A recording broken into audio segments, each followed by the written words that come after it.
Imagine calling 911, and the police just return the victim to the killer. Viewers advise extreme graphics. Milwaukee, 1991. Residents of the Oxford apartments had been complaining for months. Strange smells, loud thuds, screams in the middle of the night, and every complaint led back to one place. Apartment 213, Jeffrey Dahmer. He always had an excuse. My fridge broke. My fish tank died. Just spoiled meat. But the neighbors knew something was wrong. Something much darker. One night, a woman named Glenda Cleveland heard what she thought was a child crying outside. When she peeked out, she froze. A young boy, clearly hurt, bleeding, barely conscious, was stumbling down the street. Glenda and her family ran to help him. They called 911 immediately. The boy couldn't speak, but the fear in his eyes said everything. Minutes later, Jeffrey Dahmer walked up calmly. "He's my boyfriend," he said. "He just had too much to drink."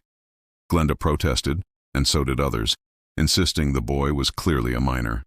But the officers ignored them. They escorted the boy back into Dahmer's apartment. And this is where the story gets even darker.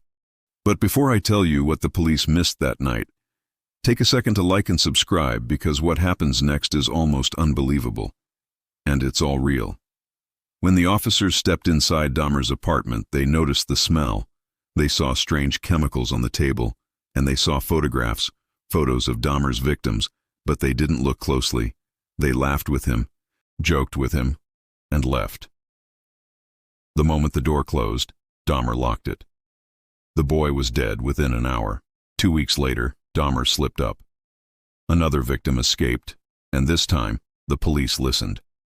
When they returned to apartment 213, they opened his fridge and found a human head. His freezer contained body parts wrapped like leftovers. A drum in his bedroom was filled with acid and bones. And every neighbor wondered the same thing. Could all of this have been stopped? If only someone had listened.